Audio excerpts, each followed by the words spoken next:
네, 오늘 시장에서 많은 관심을 받았던 30개 종목 어떤 게 있을까요? 이 화제의 종목들 중에서 다음 주 흐름까지 주목해보면 좋을 혹은 주의해야 할 종목들 찾아보겠습니다. 베스트 30 시간입니다.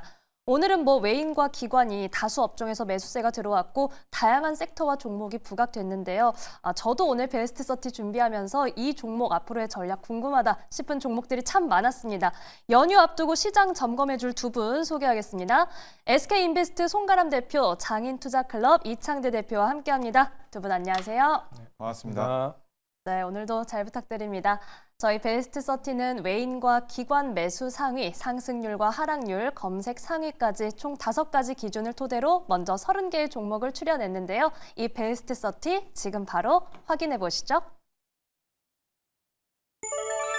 네, 오늘의 베스트 30가 등장했습니다. 우선 수급에서는 최근 긍정 리포트가 나왔던 대한항공 그리고 경영권 분쟁 이슈가 붙어있는 티웨이항공, 티웨이홀딩스가 나란히 수급 강자의 면모를 보였습니다. 호실적 전망 속에 현대로템 그리고 52주 신고가를 경신한 솔리드도 눈에 띄고요. 두산에너빌리티와 BHI 오늘도 주가 강했습니다. 실적 성적표를 내놓은 한화오션은 투자자들이 가장 많이 검색한 종목이었습니다. 자, 이렇게 오늘 베스트 30 통해서 시장의 특징 살펴봤는데 두 분은 어디에 주목을 해주셨을지 먼저 송가람 대표님의 첫 번째 종목 만나볼게요. 어떤 종목 볼까요? 네, 첫 번째 종목 하나오션 가지고 왔습니다. 말씀해 주신 것처럼 하나오션에 대한 기대감 계속해서 이어져 가고 있죠. 이 기대감을 계속해서 이어져 가고 있는 모습. 조선주 쪽에 가장 큰 호재는 아무래도 매출이 아닐까라고 말씀을 드리겠습니다. 이 매출에 대한 부분, 단기적인 흐름도 있겠지만 앞으로의 매출에 대한 기대감 외에도 이런 매출 상승세는 계속해서 이어질 가능성이 상당히 높다. 현재까지 매출의 상승세 꾸준히 이어가고 있다라는 점 먼저 말씀을 드리겠습니다. 하나오션 같은 경우에는 다양한 사업들을 영위를 하고 있지만 굉장히 부가가치가 높은 선박을 제조를 하고 있다라는 점 체크를 해보실 수 있을 텐데요. 바로 LNG 운반선, 원유 운반선 등에 대한 이런 고부가가치 선박에 대한 이슈 첫 번째로 볼 수가 있겠고, 그 외에 각종 군용 선박, 잠수함, 구축함, 경비함 등 특수선도 만들고 있는 회사이기 때문에 이 회사 같은 경우에는 굉장히 이 LNG 선박 같은 고부가 가치 선박 외에도 다양한 미국에 대한 함정 개발, 그 외에 방산에 대한 이슈까지 함께 체크해 볼 만한 이슈가 있기 때문에 이 부분의 이슈 단기적으로 끝나지 않을 것이다. 그리고 향후 10년간의 세계 함정 시장 규모가 계속해서 커지고 있다라는 점은 이런 조선 시장에서의 계속해서 파이가 커지고 있다는 점 외에도 세계적인 이 방산 부분, 그 중에서도 함정 시장에 대한 규모가 계속해서 커지고 있다는 점 체크를 해보시는 것이 좋겠고요. 최근 들어서 다른 이슈 보게 된다면 이 트럼프 2기 정부에서도 한국에 조선 회사들의 러브콜을 보냈다라는 점, 그리고 그 외에 또 한 가지 이 방산 쪽의 해군 쪽 이슈도 함께 가져가고 있다는 점 본다면 이 성장 지표와 함께 계속해서 좋은 흐름들 이어갈 수 있겠다라는 점 말씀을 드리겠습니다. 그 외에 이런 조선주들의 전반적인 흐름 살펴보게 되면 지금은 건조 물량이 어느 정도 확보가 되어 있는 상황, 그렇기 때문에 현재 견고한 매출 계속 꾸준히 이어질 가능성이 상당히 높다. 그리고 이런 방산 부분이 전체적으로 마찬가지겠지만 이런 군함 부분에 있어서 수리에 대한 이슈도 계속해서 이어지기 때문에 단순히 지금의 매출 단기로 끝나는 것이 아니라 앞으로의 이런 교체 수요, 수리 수요까지 계속해서 이어질 수 있다라는 점 보게 된다면 지금 우리나라의 조선 산업에 대한 수요, 그 안에서도 방산에 대한 이슈, LNG 고부가 가치에 대한 이슈가 있는 이 현대 하나오션 우리가 꾸준히 지켜볼 만하다라는 점 함께 말씀드리도록 하겠습니다. 네, 송가람 대표님의 첫 번째 종목으로 한화오션 점검해봤습니다. 앞서 말씀드렸듯이 오늘 가장 많이 검색한 종목, 그만큼 정말 많은 투자자분들이 궁금해하시지 않을까 싶은데요. 오늘도 기대감을 키우는 코멘트를 내놨고 역시 앞으로의 기대감 계속해서 가져갈 수 있다. 장단기 이슈 모두 짚어드렸습니다. 자, 이번에는 이창대 대표님의 첫 번째 종목으로 가봅니다. 어떤 종목 살펴볼까요? 네, 첫 번째로는 이제 원전 BHI를 준비해왔습니다. 우리가 이제 두산에너빌리티를 필두로 해서 BHI뿐만 아니라 원전 관련된 섹터의 이 주목도가 계속해서 올라가고 있습니다. 일단 뭐 트럼프발 이제 수혜가 본격화돼서 그 영향이 이제 계속 끼치고 있다라고 보고 있는데요. 지금 현재 BHI 같은 경우에는 미국 LNG 발전 인프라 공급 경험도 있기 때문에 사실 이제 발전 설비 이제 분야에 있어서도 앞으로 수혜를 계속 볼 걸로 기대됩니다. 트럼프가 이제 에너지 위기다 이렇게 좀 얘기하면서 각종 이제 전통 에너지, 원유뿐만 아니라 LNG라든지 천연가스 이 에너지들을 공급하는 데 있어서 적극적인 모습을 보여주려고 하고 있습니다. 거기에 따른 이제 LNG 발전 수요를 BHI가 좀 미국에서 가져갈 수 있겠다. 우리가 기대해 볼 수 있겠고요. 트럼프 스타게이트 AI 정책이 이제 본격화되기 시작할 걸로 보여집니다. 보통 이 스타게이트 정책이 지금 합작법인이 이제 설립되면서 오라클하고 그 다음에 지금 바로 또 기억이 안 나네요. 세 개 기업인데 오픈 AI, 예. 그리고 오라클 오픈 AI, 그 다음에 손정희 회장의 소프트뱅크 이렇게 이제 세 개 기업이 주축이 돼서 진행이 되기 때문에 뭐 엔비디아라든지 마이크로소프트라든지 이런 기업들도 이제 협력사로서 참여를 하는 걸로 구성이 되어 있습니다.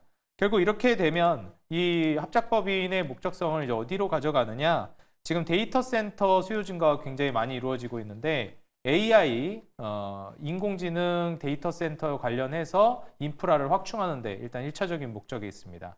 그렇기 때문에 최근에 그 전력 인프라가 수혜받을 걸로 기대되면서 우리나라에서 뭐 LS 일렉트릭이나 HD 현대일렉, 효성중공업 이런 전력 인프라 종목들도 다시금 상승이 나와주고 있는 모습이에요. 근데 이제 핵심적인 건 결국 이제 데이터 센터 AI발 수요를 노려보는 거니까 거기에서 이제 또 에너지를 어떻게 확충할 것이냐. 결국 이제 SMR이 핵심이 될 것으로 보여지고요. 그렇기 때문에 지금 데이터 센터 수요 증가로 인해서 SMR 계약 역시도 증가하고 있습니다.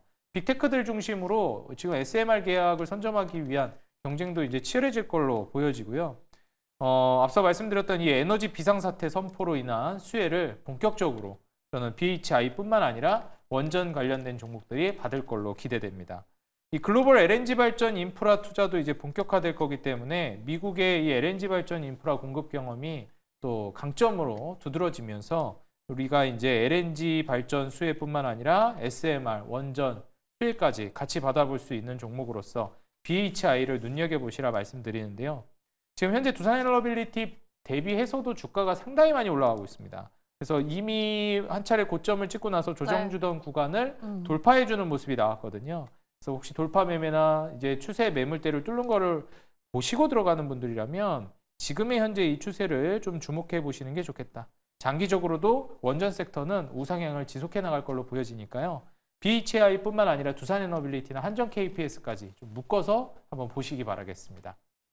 네, 오늘 이창대 대표님과 첫 번째 종목으로 BHI 살펴봤는데요. 실제 뭐 짚어주신 것처럼 두산에너빌리티보다도 더 좋은 탄력 보여주고 있습니다. 그런데 이 한전 KPS까지 같이 묶어서 보자 장기적으로 우상향할 것이다라는 말씀 해주셨고 AI발 이 데이터 센터 수요도 함께 짚어주셨습니다. 자, 저희는 첫 번째 종목 한마디로 정리해 보겠습니다. 먼저 송가람 대표님, 한화오션 한마디 부탁드립니다. 네, 조선주의 매출 이슈 계속될 것이다. 꾸준히 지켜보자라고 말씀드리겠습니다. 네, 계속될 것이다. 역시 장기적인 생명력을 말씀해 주셨습니다. 이창대 대표님, BHI도 한마디 부탁드립니다. 네, 향후 10년을 바라볼 섹터 원전 이제 시작됐다 말씀드리겠습니다. 네, 이제 시작. 오늘은 두 분 다 첫 번째 종목으로 좀 긴 호흡으로 볼 수 있는 섹터를 말씀해 주셨습니다. 자, 저희는 두 번째 종목으로 넘어가 볼게요. 송가람 대표님, 두 번째 종목은 어떤 거 살펴볼까요? 두 번째 종목으로는 현대로템 가지고 네. 왔습니다. 지금 다양한 이슈들이 나오고 있지만 이 이슈들의 가장 중심에 있는 우리가 트레이드 관점에서 볼 것이 바로 미국의 흐름이라고 볼 수가 있을 텐데요. 지금 트럼프 2기 행정부 출범을 코앞으로 앞두고 있는 상황에서 지금 이런 다양한 정책들, 이슈들 쏟아지고 있습니다. 여기서 가장 크게 이슈가 있고 움직이는 부분은 바로 AI 부분일 텐데요. 이 AI 부분과 함께 좋은 흐름들이 나오고 있는 부분, 바로 조선과 방산이라고 할 수가 있겠죠. 조선에 대해서는 앞서서 말씀을 드렸으니까 지금은 방산에 대해서 설명을 드리도록 하겠습니다. 이 방산 부분에 있어서 다양한 이슈들이 계속해서 나오고 있습니다. 특히 이 방산주들은 앞서서 말씀드린 것처럼 한 번의 이슈로 끝나는 것들이 아닌 계속해서 이런 교체에 대한 수요 그리고 수출에 대한 수요가 이어지고 있기 때문에 이 부분에 있어서 매출도 조선사업과 같이 계속해서 꾸준히 이어질 가능성이 상당히 높다라는 점 말씀을 드리겠고 이런 국내 방위업체나 무기 장비 등 다양한 부분들에 있어서 신규 수지에 대한 추이를 살펴보면 계속해서 늘어나고 있다라고 보여지고 있는 상황입니다. 특히 현대로템 같은 경우에는 지상 무기 체계에 대한 다양한 솔루션, 그리고 레일 솔루션, 디펜스 솔루션, 이 에코 플랜트까지 다양한 수익 부분에 있어서 부분을 가지고 있다라는 점에서 상당히 고무적이다라고 볼 수가 있겠고요. 특히 이 안에서도 방산 부분에 있어서 매출이 계속해서 잘 나오고 있다는 점, K2 전차, 차륜 장갑차 등에 대한 공급, 그리고 K9 전차 등에 대한 매출 부분은 우리가 계속해서 늘어날 것으로 보이기 때문에 무기나 장비 등 각 정부에 공급하는 이슈 계속해서 이어질 것이다 라는 점 말씀을 드리겠고요.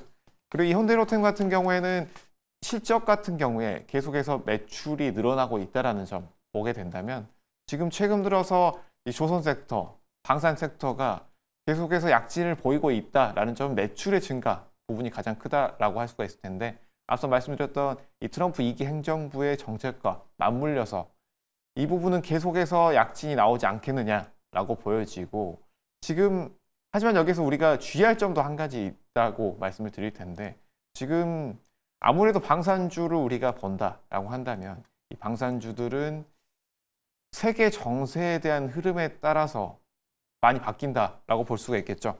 지정학적 리스크 해소가 되지 않으면서 계속해서 움직임이 있었지만, 최근 이 트럼프 2기 행정부에서 우크라이나 러시아 전쟁 종전을 시키겠다라는 부분이 나오면서 이 부분에 대한 우려감 상당히 나왔습니다. 트럼프 정권 압박은 상반기 방산주에 큰 영향을 미치지 않겠느냐라는 전망들이 많이 쏟아졌는데요. 하지만 이런 것들을 종식시킬 수 있는 것이 바로 해외 무기 수출이라고 할 수 있겠죠. 수출량이 계속해서 늘어나고 있다는 점, 그리고 이 부분에 있어서 매출까지 함께 증가하고 있다는 점을 보게 된다면 이런 우려는 어느 정도 종식을 시켜줄 수 있을 것이다. 그리고 중장기적으로 봤을 때는 단순히 우크라이나뿐만이 아니라 흑해 부분, 그리고 중동 부분의 다양한 국가에서의 이슈들, 지정학적 리스크는 아직 해결되지 않았다라는 측면에서 단기적인 이슈 함께 중장적인 이슈까지 함께 체크를 해볼 수 있다라는 점까지 말씀드리도록 하겠습니다. 네, 송가람 대표님과 두 번째 종목으로는 현대로템 살펴봤습니다. 향후 방산 시장에 대한 기대감, 특히 우크라이나 종전 가능성을 제외하더라도 지정학적 리스크는 곳곳에 남아있다라는 말씀 해주셨고요. 현대로템의 다변화된 사업 포트폴리오, 수익성도 함께 짚어드렸습니다. 자, 이번에는 이창대 대표님의 두 번째 종목 살펴볼게요. 어떤 종목 볼까요? 네, 두 번째는 이제 통신망 관련해서 솔리드 준비해왔습니다. 네. 우리가 이제 통신망 관련해서 최근에 솔리드가 가장 좀 두각을 드러내고 있는데요. 제가 예전부터 이제 언급드렸던 종목이긴 한데 이게 벌써 몇 년 됐거든요. 한 1, 2년 정도 전부터 이제 좀 강조를 드렸습니다. 근데 정말 안 가다가 이제서야 좀 가는 모습이에요. 사실 이제 통신망이 이제 올라가기 위해서는 데이터 센터라든지 AI가 어느 정도 구축이 돼야 또 그 다음 타자로 가는데, 그동안 이 AI라든지 이런 산업들이 간다 하면서 많이 딜레이 된 것도 좀 있었습니다. 근데 이번에 AI 수혜 자체도 그렇고 본격적으로 산업이 좀 육성되는 모습을 보여주다 보니까 이번에 4차 산업혁명의 같이 좀 동반 수혜를 보여줄 수 있을 만한 이 통신망이 움직이는 걸로 보여져요. 원래 이제 AI가 구축되고 이걸 이제 구동시켜 줄 수 있을 만한 통신망이 이제 진행이 되면서 사물 인터넷이라든지 자율주행이라든지 이런 것들 이제 기대해 볼 수 있는 거잖아요. 그래서 이번에 이 AI발 데이터 센터 수요가 증가하고 나서 이제 산업이 확장되면 순서상 그 다음으로 또 통신망은 필연적으로 또 움직일 걸로 보여집니다. 그래서 순서상 이제 AI 데이터 센터 다음으로 좀 눈여겨볼 만하다 말씀드리고요. 올해 한 가을 정도 미국뿐만 아니라 이제 한국 같은 경우에도 주파수 경매가 예정이 되어 있습니다. 여기에서 이제 또 솔리드가 기대감을 많이 불러 모으고 있기 때문에 이 부분을 한번 좀 이벤트를 생각해 보시면서 투자 전략을 짜는 게 좋을 것 같고요. 올해 가을이라고 하면 시간이 많이 남지 않았나 하겠지만 사실 또 주식은 선반영이기 때문에 생각보다 좀 빠르게 움직일 수 있습니다. 그리고 이제 오픈랜 시장이 AI 데이터 센터뿐만 아니라 시장이 이제 4차 산업혁명이 확장되면서 오픈랜 시장이 계속해서 확대되고 있습니다. 이 속도 자체가 이제 붙기 시작할 걸로 이제 기대되는 만큼 이 부분을 좀 포커스를 맞춰 보시고요. 무엇보다도 이제 트럼프 2기 정부에서 양자암호 통신을 도입을 본격화하겠다 이제 또 얘기가 나오고 있어서 이 부분에 있어서 본격적인 수혜가 기대가 될 것 같습니다. 글로벌 DAS 시장 점유율도 계속 증가하고 있는데 이게 사실 이게 점유율 늘리고 있는 게 쉽지 않거든요. 그동안 이 업황 자체는 그렇게 좋지가 않았어요. 굉장히 좀 어려웠는데 그 와중에 최근에 한 15% 정도까지 점유율을 계속 늘려나가고 있더라고요. 원래 또 이게 한 7% 정도에서 계속해서 점진적으로 점유율을 늘려온 상황이거든요. 또 뭐 과점 사업자로 또 올라설 가능성도 높고 이런 점을 따져봤을 때 업황 어려울 때 오히려 점유율을 늘려나가고 있다. 항상 말씀드리지만 업황 안 좋을 때 외형 확정하거나 점유율 늘리는 기업들 주목해야 된다 말씀드리잖아요. 그래서 솔리드가 좀 거기에 해당된다고 볼 수 있겠습니다. 통신 사업자가 전반적으로 지금 좀 투자가 축소가 됐었어요. 그래서 경쟁 업체들 같은 경우에도 실적 타격도 좀 있고 그랬습니다. 근데 솔리드는 오히려 괜찮았다. 그래서 거기서 점유율도 늘려나갔고 이런 부분을 고려할 수 있겠고요. 실적을 이제 같이 한번 보시게 되면 매출 같은 경우에도 이제 꾸준하게 좀 늘어나고 있었고 영업이익도 꾸준하게 우상향하고 있었습니다. 24년도에 잠깐 이제 주춤하는 영업이익 기준으로요. 잠깐 주춤하는 모습 보여줬지만 뭐 순이익이나 영업이익이 크게 타격받은 건 아니고 현상 유지를 어느 정도 해주는 모습이었어요. 근데 이제 올해부터는 또 이제 고점 갱신하면서 역대급 매출과 영업이익, 순이익을 계속 갱신하면서 내년까지 성장을 이어갈 걸로 기대됩니다. 부채 비율도 크게 높지 않은 상황에서 마진율도 이제 13% 정도 영업이익률 그리고 11% 중반 정도의 순이익률을 기대해 볼 수 있겠죠. 자, 그렇게 되면 이제 10배 정도로 PER이 떨어질 걸로 기대되는데 지금 주가가 이제 본격적으로 매물대를 뚫고 올라가기 시작했습니다. 과거에 이제 저항을 맞았던 가격대에 다시 한번 이제 저항을 맞고 있는데 이번에 저항을 뚫고 급등하는 모습이 나와줬죠. 그래서 이번 이 슈팅이 바로 오늘 나와준 거예요. 그래서 사실 돌파 매매를 하시는 분들은 지금 같은 타점이 굉장히 기회가 될 수 있다라고 저는 보여지니까 뭐 스윙 관점이나 혹은 돌파 매매 관점으로 보시는 분들은 지금 솔리드 한번 좀 주목해 보시는 게 좋을 것 같습니다.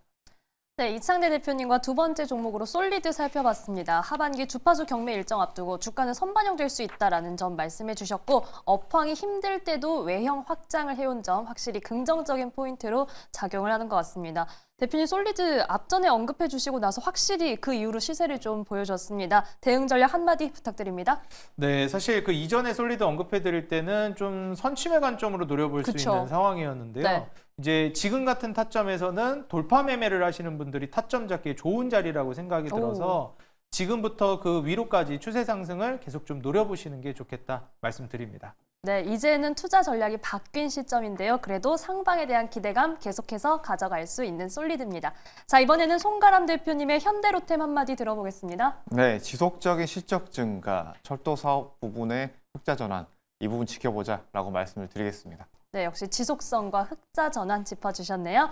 자, 저희는 마지막 종목으로 빠르게 가보겠습니다. 송가람 대표님, 세 번째 종목 어떤 거 볼까요? 네, 대한항공 가지고 왔습니다. 네. 뭐 항공주에 대한 이슈들이 많이 있지만 가장 단기 이슈만 먼저 체크를 해본다라고 한다면 지금 한국형 전자전기 사업 이 부분에 대한 이슈 이 부분을 체크를 해보시면 좋을 것으로 보이고요. 그 외에도 이 대한항공 같은 경우에는 통합 이후에 최근 들어 이 제주항공 이슈가 있었죠.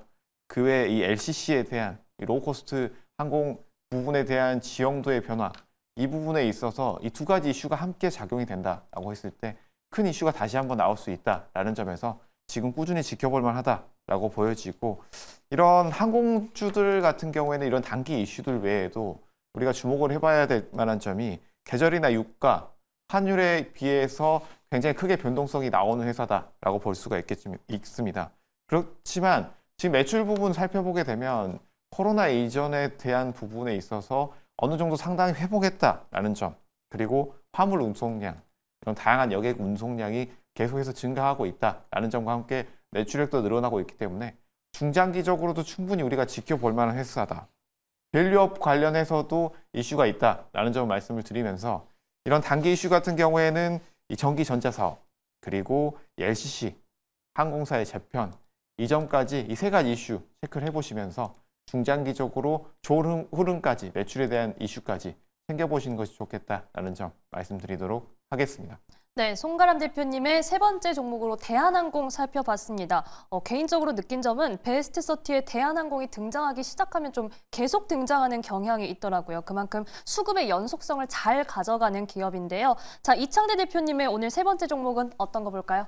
네, 저도 이제 대한항공을 준비했습니다. 대한항공 제가 이전부터 여러 번 좀 언급을 드렸었는데요. 일단 그때 당시에 이제 대한항공 언급 드릴 때는 이거 좀 장기적으로 봐야 되는 거 아닌가 생각하실 수도 있겠지만 지금도 사실 막 올라갔다라고 보여지는 정도는 아니에요. 어. 바닥에서 이제 좀 고개 드는 정도로 네. 보여지잖아요. 근데 그때부터 제가 말씀드렸던 게 유가가 많이 떨어져 있었기 때문에 유가 하락으로 인한 수혜를 받을 수 있겠다 말씀드렸습니다. 근데 사실 좀 우려해야 되는 부분이 환율이 너무 많이 올라가서 그 부분이 좀 우려가 되는 거였는데 지금 최근에 또 트럼프가 발언을 한번 했죠. 에너지 위기다 이런 식으로 얘기를 하면서 에너지 공급을 대폭 늘리겠다라는 전략을 이야기했습니다. 그렇기 때문에 이제 앞으로 유가 하락이 이제 필연적으로 나올 걸로 예상이 되고 있고요. 그렇게 되면 이제 유류 할증료도 감소하게 되고 연료비가 감소하다 보니 수익성이 좋아질 가능성이 높아집니다. 그리고 1분기부터는 드디어 아시아나 실적이 반영되기 시작합니다. 이 외형 확장을 한 게 제가 핵심이라고 말씀드렸죠. 네. 그래서 이번에 중국 이커머스 확대까지 겹치면서 화물 수송량도 이제 증가하고 있는 추세고요. 여기에 따라서 SAF 이 부분을 좀 우리가 주의해야 되겠다 말씀을 드리는데 이게 지금 일반적인 연료 대비해서 2배에서 한 5배 정도 생산 단가가 높거든요. 그래서 이런 점을 우리가 생각해 보면 이게 좀 비용 측면이 좀 올라갈 가능성은 있겠다. 그래서 이 생산이 좀 늘어나거나 이거를 좀 완충해 줄 수 있을 만한 호재가 좀 나와줘야 되겠다라고 우리가 볼 수 있겠습니다. 마지막으로 지금 이제 트럼프 정권 하에서 미중 전쟁이 계속해서 첨예하게 대립하는 게 아닌가 생각이 들고 있습니다. 근데 여기에서 미국과 중국 간의 이제 견제가 계속 심해지다 보니까 직항편이 대폭 감소하고 있어요. 그러다 보니까 이제 한국을 경유해서 가는 경우가 많거든요. 여기에서 우리나라 이 바로 대한항공이 반사이익을 많이 받고 있고 앞으로도 더 반사이익이 커질 걸로 기대가 되고 있는 시점입니다. 그래서 오히려 고래 싸움에 새우등 터진다고 하는데 고래 싸움에 새우가 좀 웃을 수 있는 상황이 벌어질 수도 있겠다. 저는 기대를 해보고 있고요. 그런 관점에서 이제 대한항공 본격적으로 조정 이후 재반등까지 나오고 있는데 지금 시점뿐만 아니라 추후에 호경기를 기대해 본다라고 하면 지금 미국에서 항공주들도 분위기가 좋거든요. 섹터 흐름을 한국이 따라가기 때문에 항공주 우리나라에서는 대한항공을 저는 탑픽으로 꼽아드리겠습니다. 네, 이창대 대표님도 세 번째 종목으로 대한항공 살펴주셨고요. 현재 대한항공을 둘러싼 시장 환경, 여러 가지 요소들 잘 짚어드렸습니다.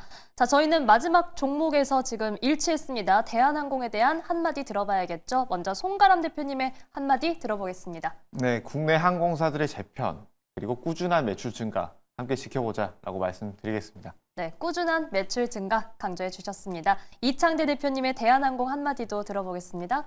네, 항공주 탑픽 대한항공 긴 호흡으로 본다면 좋은 결과 있겠습니다. 네, 토픽인 만큼 저희는 긴 호흡으로 바라보도록 하겠습니다. 자, 연휴를 앞두고 베스트 30 오늘 두 분 말씀 들어봤습니다. SK인베스트 송가람 대표, 장인투자클럽 이창대 대표와 함께했습니다. 오늘 말씀 고맙습니다.